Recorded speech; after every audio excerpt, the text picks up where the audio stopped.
Hi everyone, welcome. We're down here in my wormery, preparing to check in on my bin of red wigglers, which is really a system that I launched with all the worms that came out of two active systems. So this was sort of a consolidation of the population of two systems, and it's for that reason it's got what is thought to be a pretty large population of worms living in it.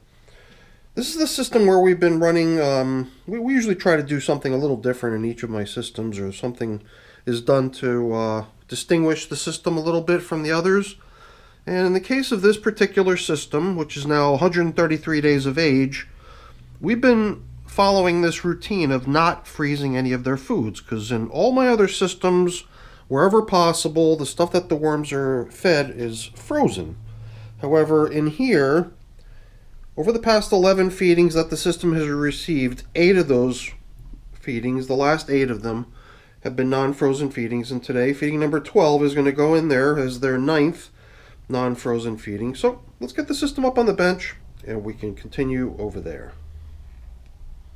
So everything that you see here is all not frozen. In fact, some of the stuff is even probably still warm from coming out of the coffee maker just a few minutes ago. All room temperature. These pieces of cantaloupe rind are not even all the rind that comes off of a single cantaloupe. It's about, I got 1/4 of the cantaloupe is remaining in my refrigerator. Still has its rind, but this is 3/4. Look at these blueberries. There is all kinds of mold growing on here. That mold looks different from that mold, looks different from that mold. And I'm assuming that it's all mold. We got some pastries here. I soaked these pastries yesterday, and I intended to feed them to one of my worm bins, and then I completely spaced out and forgot. So we'll see how many of these we can feed. And then here too, this assortment of vegetables. I've not even had the nerve to really take a closer look at, but just from the look of it, it looks to me like the stem end and some perhaps more fibrous stalks, as well as the leaves of some celery. I believe that's what we're talking about here, and it looks like the bag is beginning to seep some of its liquid out here. So let's proceed with this non-frozen feeding. This is definitely more than I would normally feed, and I've even got more stuff off on the side, such as supplementary bedding, my worm chow, grit if we want to use it. So we've got all kinds of goodies for these little guys. All we got to do is get in here and make a little bit of room so that we can give it to them. So let's see here. We're not stranding any worms, possibly stuck to my cardboard / plastic covering. We've got a top coating of newspaper here, and then what's right beneath it is what we affectionately consider to be our feeding zone indicator. That last feeding only 10 days ago consisted of pumpkin, and then the feeding prior to that, between which I think those two feedings had a larger interval between them. And, oops, I see a little wormy that was out on the plastic covering was beginning to panic a little bit. So I figured that top covering newspaper, this feeding zone indicator, I've got replacements for both. We're going to use these as supplementary bedding to complement the feeding as well as some of my prepared bedding. So now the feeding zone indicator showed us where we last fed, and I believe I wasn't paying close attention when I took it off. But I also get this sense that there's maybe perhaps a little bit more moisture, so I've got a feeling that the feeding zone was somewhere over here. It's a good many springtails occupying the system, and as soon as I start to skim back some of the top surface, I begin to see more and more of them. So the pumpkin from last time, the cucumber that they got 2 feedings ago, those were all things that we really didn't expect to see many leftovers of in future check-ins. But earlier on, going back to some of the earlier feedings that this system received, we had put things in here that we knew in advance would take quite a long time because they're very fibrous, like these stalks of Brussels sprout. There's, I think this might be the stem of a banana. No, this, I don't know what this is. Is this cabbage? A leaf of yeah, a chunk of cabbage. I think there's gourd in here. Here's the piece of the little gourd. All these things have been in here for months now, taking quite a long time to break down. And for a while we were going out of our way to choose foods that we knew would take a long time, like a gourd or whatever the case may be. So we selectively started picking slow composting materials, and then I realized, that's not going to lead anywhere good. I'm just going to have an ever-growing assortment of things in the feeding zone that are a long way away from ever being broken down. So it did seem to make more sense to start picking things that would more likely break down a little bit more quickly. And we would still have these older, slowly composting items to check in on periodically, but it wouldn't be an ever-growing assortment of things that are taking forever to break down. So that's why, even though we're not going to give them everything that I showed you before, because it is quite a bit, I do believe that the majority, if not all of it, is materials that are probably going to be pretty quick on the breakdown process. Another chunk of cabbage. There's a lot of moisture in here, I must say. I think that's probably something that the worms are enjoying. I want it to be really generous with bedding today, too, because I see lots and lots of castings starting to pile up here. And I do suspect that they could probably use a nice, generous portion of bedding to go with today's feeding. And I wonder if somehow in the back of my mind I'm thinking that it would be good to deplete a very large quantity of what I've got over here for them. Because I'm creating an opening here that's probably much, much larger than we really need. Fun bundles of worms just hanging out on something they're probably still trying to polish off and enjoy. And I certainly didn't give them a lot of material to bury down into. I guess we'll play with them here for a minute or two just to check them out, but then we'll return them to their comfortable, damp bedding material.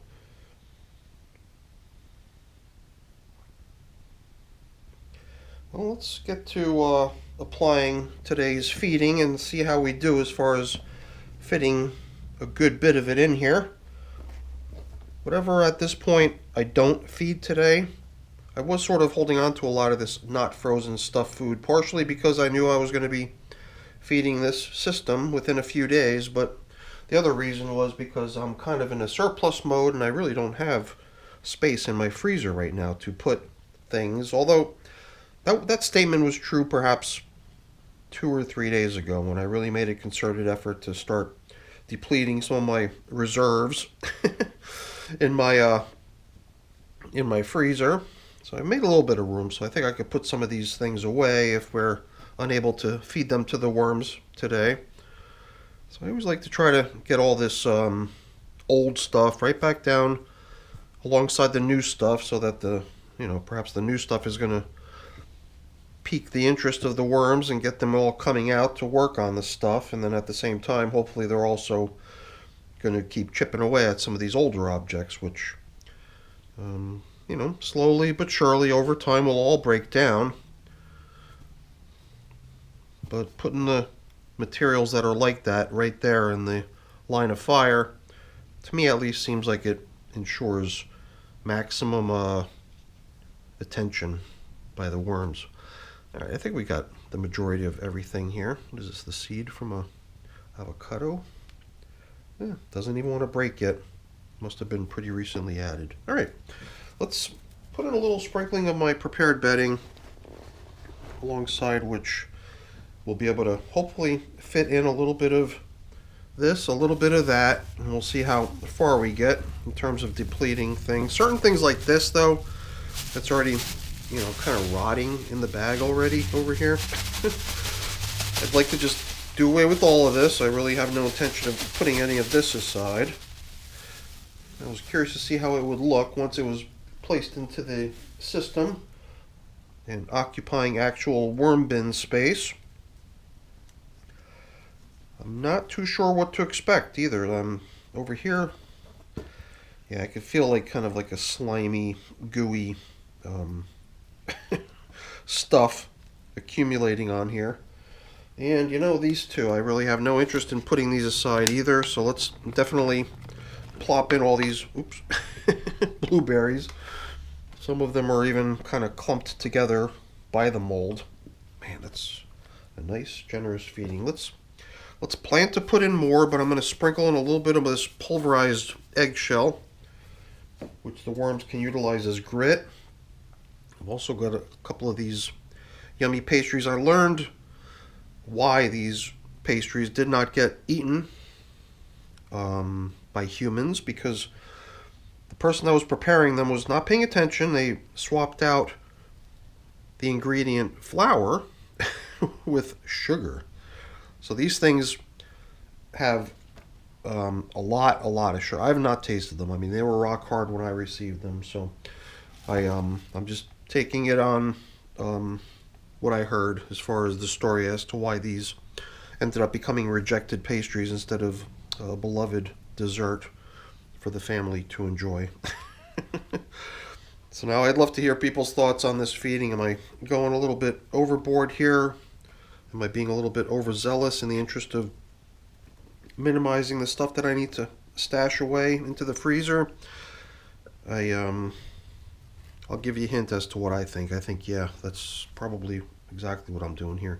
Looks like a little bit of mold even started growing on some of these pieces of melon, but I think I could probably squeeze these little guys away somewhere in my freezer. It's not all that much, but at this point I'd really prefer not to add those last couple bits, because this is already a tremendously generous feeding. And you know what?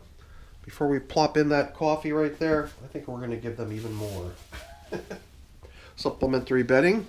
Not a lot, just a little bit, I think, because something told me that this system could probably use it, you know. And like I said, I don't want to go overboard with this stuff, but I figured let's give them a little bit more of that too. And like I said earlier, something else I didn't show, but is right here on the side, and we are going to apply it, is my worm chow. So it is starting to make me wonder, have I gone overboard here? Maybe just a little bit. But I have faith in my worms. I think they're going to do just fine with this stuff. And what I'd like to do now is to sort of bring in stuff from the outer edges to cover up our feeding zone. Just wondering what I forgot. I think I've got everything. Let's just press on.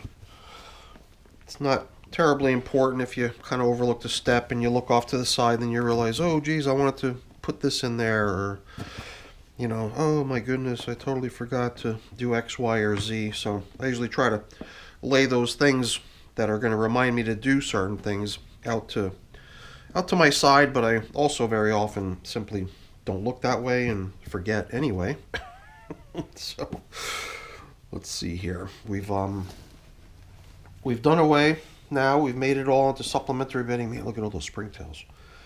We transformed the feeding zone indicator, the old one, into supplementary bedding to complement the feeding. We took the top covering of newspaper.